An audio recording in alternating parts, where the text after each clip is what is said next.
If you have sinned against somebody, go to them first. Then come to God. Make restitution. Then come to God, right? That's what it says.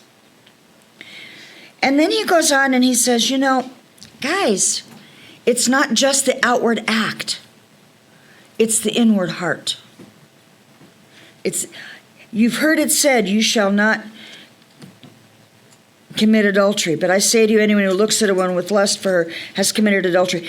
Don't focus on what's wrong. Don't do something about it. Change. Work at it.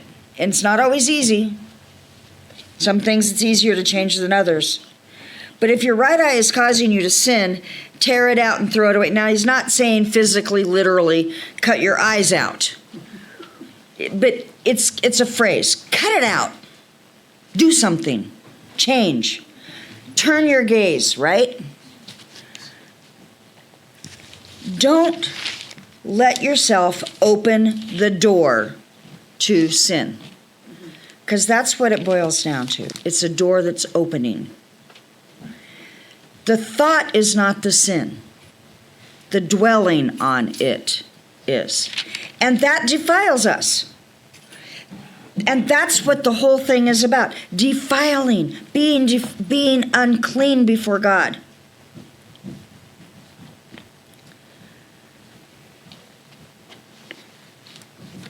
Yeshua came to set us free. He came to help us break the chains that bind us. If all we do is go through the motions, but we don't take it to heart, those chains are going to stay. If all I do is say, oh, well, you know what, I messed up, so, okay, God, I'm going to bring a lamb, and I'm going to bring it to the temple, and I'm going to, but you don't deal with what's caused it. Mm-hmm. Or you say, and this is one of those concepts that I've never understood. You say, it's okay if I sin on Friday because on Saturday I'm going to go to confession. And it'll be taken care of. And then I can take communion on Sunday, and it's all okay. How many of you know people that have had that attitude? Uh-huh. Or as a neighbor of ours, I will never forget it. Her mother made her go to confessions on Saturday morning. So Saturday afternoon, we're jumping rope, and she's saying Hail Marys because she has to say so many. And she can count jumping ropes, so she's going to say Hail Marys to jumping. Now what? That's not... I never understood that. But I've never been Catholic, so I just doing a blind process doesn't take care of it, all right? When we think about sacrifices, we think about death, right? And that's kind of there. In Hebrew, the word is korban, and it means to draw near. The whole book of Leviticus is about drawing near to God. It's about taking, let me find that note. There it is. Okay. It's about coming into God's presence first, the sacrifices. How do we come into the house of the Lord?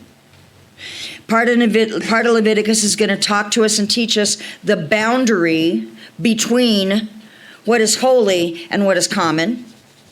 What belongs to God, what is just whatever. And then part of Leviticus is going to talk to us about taking that which is holy out into the world.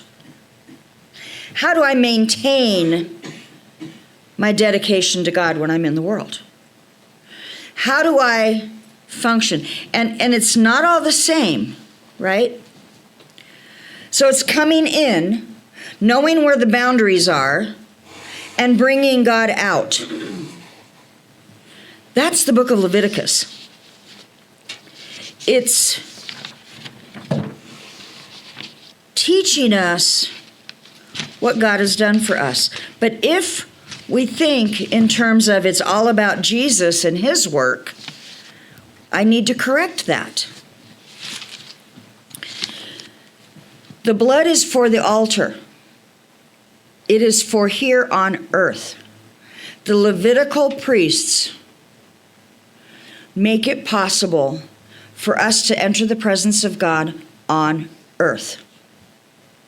Yeshua is a different type of priest.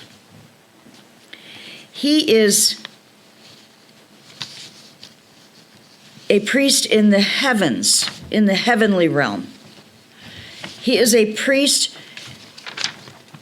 the book of Hebrews says, after the order of Melchizedek. He's both king and priest. If he is on the earth, he is not a priest. Let me say that again. When Jesus is on the earth, he was not a priest. He's not from the tribe of Levi. He's not a son of Aaron. He's a son of Judah. But he is also the Son of God. And he is the one that can take us in the heavenly realm. The priest, the Levitical system, was never about getting us to heaven or getting us into the courtroom of heaven or getting us life after death.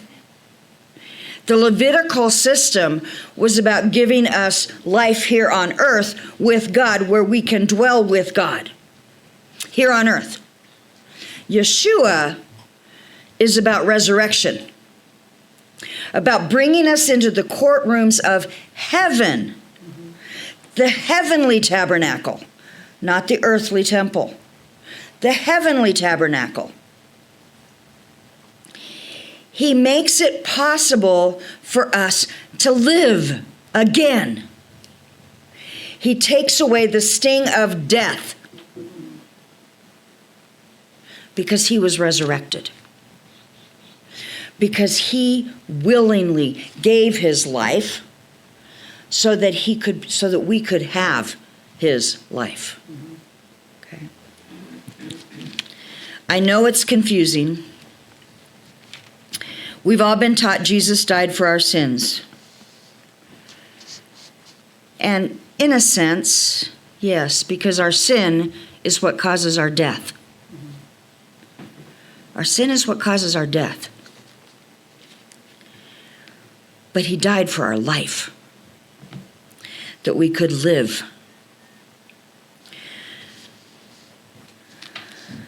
In Genesis, we are exiled from the sacred space of God. In Leviticus, God comes and dwells in our space. Okay? Do you hear that? In Genesis, we had a place with God, and we were expelled because of sin, right? Leviticus, we have God coming and dwelling in our space. The book of Revelation, we will be restored to dwelling in his space. Do you see that connection? Genesis, we died. Leviticus, he says, come, let me live with you. Revelations, he says, come live with me. Do you see the difference? I've been studying this book. We've been going through these systems for almost 20 years. I'm just now being able to understand that Jesus was not a sacrifice in the way we have always thought. Jesus' death is not a Levitical sacrifice in any sense at all. While it uses sacrificial language to describe the atoning value of his death and resurrection, it's the antithesis or the opposite of Levitical worship. The Bible forbids human sacrifice. No wonder our Jewish brothers and sisters don't recognize Jesus as Messiah and Lord and King. We've been presenting him as if he were a sacrifice offered on the altar to God. And that's not what it's about. But that's how we've been taught, isn't it? He died for my sins. His blood covers my sins. His blood goes on me. The blood of the Levitical sacrifices goes on the altar. It cleanses the place. God's forgiveness cleanses the person. Jesus and his death and resurrection did not stop the Levitical system. It didn't destroy it. I was taught that the reason the temple was destroyed is because we didn't need Levitical sacrifices. We didn't need those sacrifices anymore. Well, that's not why the temple was destroyed. The temple was destroyed because of the gross sin of the nation of Israel. The consequence of national iniquity, not because the sacrifices became obsolete. When you read through the book of Acts, you see that they still offered sacrifices in the temple. The disciples continued in the temple. Paul came into the temple with sacrifices. He paid for others for their sacrifices. The Levitical system, again, is about God's presence on earth. The ritual impurity and spiritual defilement that pollute the sacred space of the tabernacle or the temple. That's what it's about. Jesus is about bringing us to the Father and giving us life.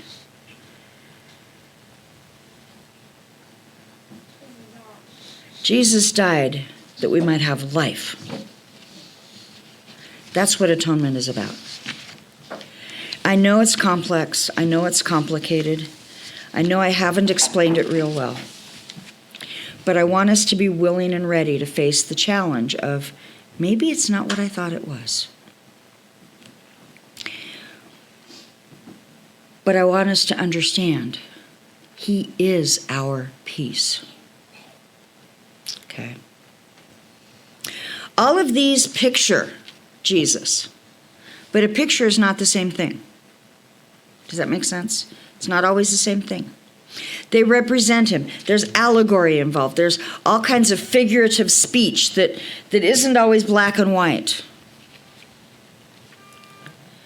Each of these offerings meant something. Each of these offerings helps with something. Jesus is the way into the heavens. When he comes back and sets up his kingdom on earth, the millennial kingdom, which I believe in is a literal kingdom. I know Augustine and a few others said it wasn't, but I believe it is. Jesus will return to earth. He will set up his kingdom. He will rebuild the temple, cleanse it, if it's already been partially. There's different details we might not understand. The Levitical system will be reinstated. Why? Because there will be people that want to enter the presence of God on earth.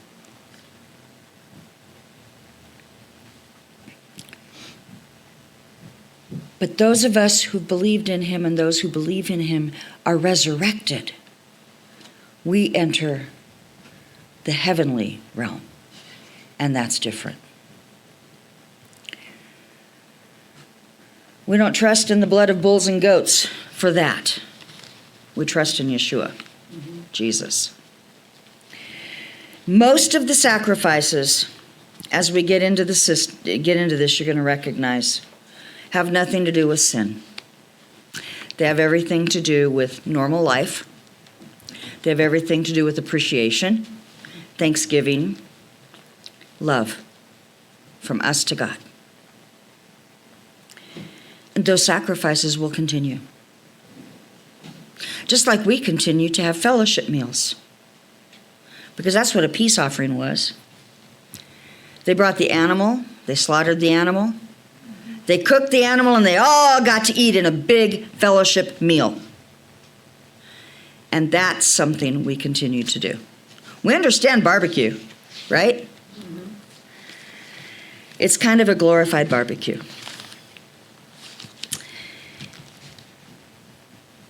But Jesus is more than that. He is more than that. He is our path to God the Father. And he brings us to God. And so we trust him for that. And we have gone way over time today. I am sorry, guys. It's so hard to get all these concepts out and to put it all together. But it's important for us to understand. It will help us. Jesus overcomes death. Life overcomes death. He accomplished what the Levitical system could not do, was not designed to do, never intended to do. That's not what it was for. Life comes from God. Forgiveness comes from God. The Levitical system was God on earth. Does that make sense? Are you beginning to get it a little bit? I hope so. And I'm hoping I can explain it a little better even next week when we talk about the 5 primary offerings, the 5 sacrifices, what they each were about. And I'll try to not take us too long. Okay?